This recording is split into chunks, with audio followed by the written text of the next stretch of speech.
it's just dozens and dozens and dozens and dozens and dozens of people are looking to share their stories, their experiences through me. So I'll get one out here as I'm feeding. Just got to get some hay in these pig dogs here first, and I'll tell you what happened with this guy. With this one young fella, look out. Okay, go over there. This one fella from Chase, British Columbia, a logger, First Nations guy. Come here. He emailed me about an episode that he had above Spence's Bridge, British Columbia. And, buddy, come here. So anyway, this fellow emailed me. He's a logger, and he is from, hold on a minute here, see if I can get this up. I smashed the glass on my frickin' phone. I can barely read anything. Okay, he's a 42-year-old native Secwepemc. Sorry if I'm not pronouncing it properly, as Secwepemec from Chase, BC. Lives in the heart of the Shuswap. He's been hunting and fishing his whole life. He's been a logger for 22 years, and he's had 2 encounters with these damn things. And once in 2015 near Spence's Bridge. And what he was doing was he was running a harvester, which is a big machine. You sit in it, and it actually cuts the trees down and limbs them while you sit there and operate this big thing. It's like somewhat like a backhoe body to it, with that sheet metal, heavy iron casing around the back. So his machine had been breaking down previous, and the contractor was trying to get a new alternator for it from fitting and Kamloops, and told him not to come in.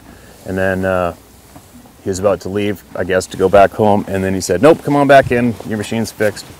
So he came in, and he was doing the night shift, and his night shift was typically late afternoon until like 2 in the morning, 3 in the morning. I guess, you know, certain times of the day it gets hot out, too hot to log. The daytime is a little safer at nighttime for fires and stuff, and that's what they do. So he's in the middle of a logging block. That means where all the trees are felled. They're on the ground. There's no trees directly near him. So, which we mentioned in the story, no trees or limbs could have fallen onto his machine to make the noise that he heard that kind of semi-woke him from his sleep. Because what happened was he went to work. He's all by himself. He said that previously he'd felt uneasy in this particular place. Again, this is in Spence's Bridge, British Columbia. He said that when he was outside of his machine, the odd time he felt very uneasy, like something is watching him, just didn't feel too cool. And his truck, what was he saying? I think his truck was a couple kilometers away from him, his pickup truck, or more. I'm not going to read the story from the email because it just doesn't flow smoothly for me. I mean, I can read, but a lot of people, when they type their story to me, it's a little less paragraphs than it should be, and then they'll do the odd spelling mistake that stops me dead, and then I got to go back and read it again, and you got to edit that out, and it takes a lot of extra time. So it's probably a little smoother if I read the story a couple times firsthand, and then relay it to you guys verbally like this, so it's a little bit of a smoother flow and saves time, which I really need to do. So anyway, he's in his machine. It's late at night. He figured about 1 o'clock in the morning, and he's noticing the hydraulics are screwing up, and his machine's losing power. Obviously, he's breaking down. He shuts it down, and then it's like shit.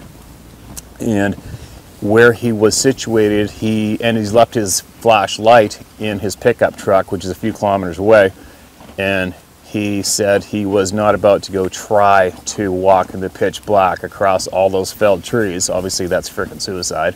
You're not going to get killed, but you're probably going to snap a leg or a shin or an ankle for sure. Your wrist falling down and that shit.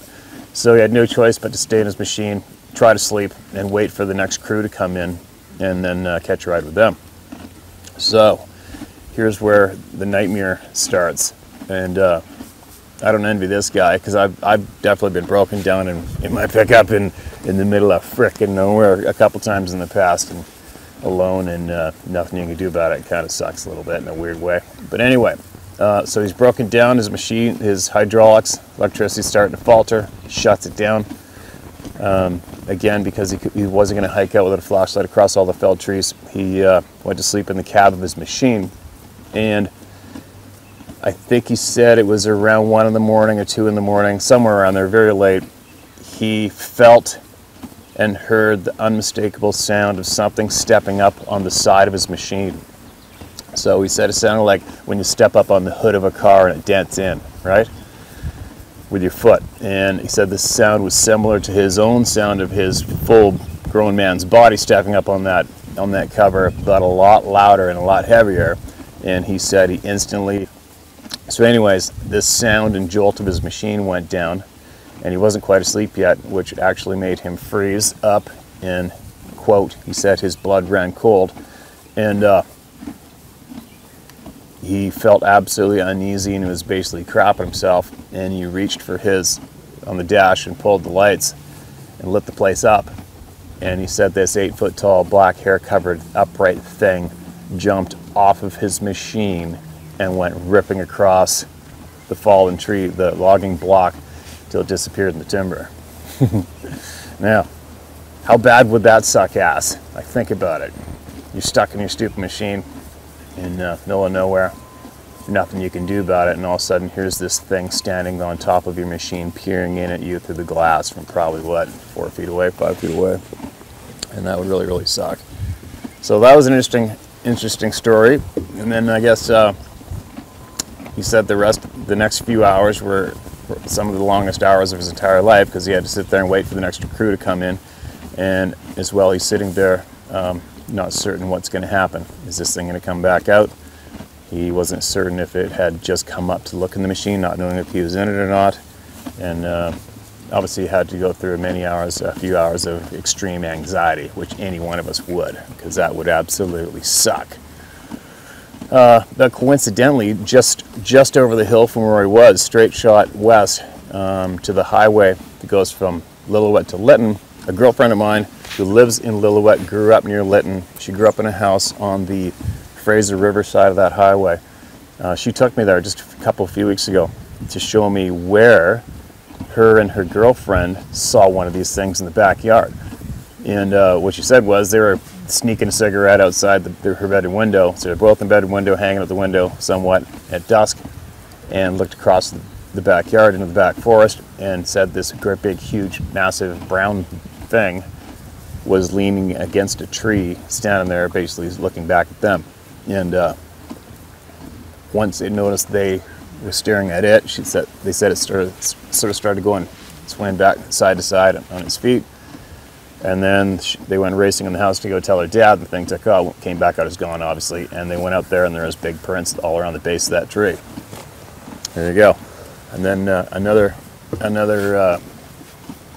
minor story I recall as well from some friends of mine that live in Merritt. And they were driving from Spence's Bridge to Merritt on that connector. And the mom said that they were going around a bend in the highway this way, and it scared the crap out of them because there was a great big huge 8 or 9 foot tall massive shadow. She called it a massive shadow almost at the center line of the highway coming from the inside bend. And she thought she had to swerve to miss this thing, and it really scared the crap out of them. They didn't know what it was, and they didn't stop and kept going. It is what it is. There you go. There's a few more experiences that people have shared in fairly close to the same place, Spence's Bridge, BC. And that doesn't mean that Spence's Bridge is a hotbed for Sasquatch sightings, because basically the entire province is, right? Basically all of North America is, except for cities. That's just the way it is. And yeah, it's interesting. So there's another one.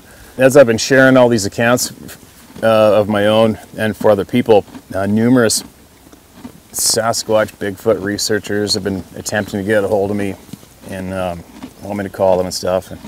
And you know what? I don't have time. I just don't have time. And to be honest, I don't have the interest. I'm not a Sasquatch, Bigfoot researcher, and I don't have any incentive to be one. It's not my motive here. My motive here is to just offer up a no bullshit delivery of some authentic experiences from good, honest, hardworking people, and to let other people know it's okay. It's okay to share these stories, because once you've seen one of these things again, it's not a myth. It's not whether or not they exist. They do exist. You know they do, and it's just absolutely stupid to be scared of the population. It's dumb. to be scared of other human beings and what they think. It's dumb. And, you know, for a lot of people out there that might be doing the Bigfoot researcher thing, if I could ever offer up any of you people a word of advice, I don't know what your motives are or what your motivation is, but to speak on this topic with an animated voice, or to add in spooky music, or to place monster pictures, terrifying monster pictures through your video delivery, or walk around non-stop, video after video after video with a video camera in your hand, pointing it at the forest with nothing of any substance to look at, while speaking with an animated, spooky voice. Anyways, all those things combined, all you're doing is discrediting this topic for people by adding in, I'm going to call it bullshit, because it's bullshit. You don't add in spooky music. You don't add in a whole pile of terrifying monster cartoon drawings or whatever you have. You just don't, why do that? You're discrediting it, you know? And if you're going to insist on mimicking TV shows and walk around with your video camera, videotaping basically nothing endlessly, what are you doing for this topic? Think about it. Teach their own. I guess maybe I'm just sharing what my attitude is like on this topic. I'm not into all that. And I don't have anything really of substance to share with a researcher, because I've shared everything I got to share online here in my past videos. So whatever you take and get from there, you can get from there, I guess. But nope, I'm not the guy out to prove this thing. I'm not the guy. I don't care. I know they're out there. I'm good. I know they're out there. I'm good. I don't need to prove anything to anyone. There's a lot of people out there demanding that I show them pictures, or go out and shoot one, or go out and videotape one. It's like, my only answer to all those numerous people that are demanding proof is to get off your fat, soggy ass and go get proof yourself. There's nothing worse. I shouldn't say there's nothing worse, but I mean, look, think about it. I don't care who you are. You're going to sit in your room, God knows where you are situated on the planet, behind your keyboard and demand proof or evidence, or demand anything. To sit behind a keyboard and demand anything from another human being is absolutely embarrassing. You get off your soggy, fat, lazy ass, you get out of your little vampire cave, and you go out and you take a big bite of life and a big slice of life, and you go eat it. You go find it and you eat it and you figure it out for yourself. Okay?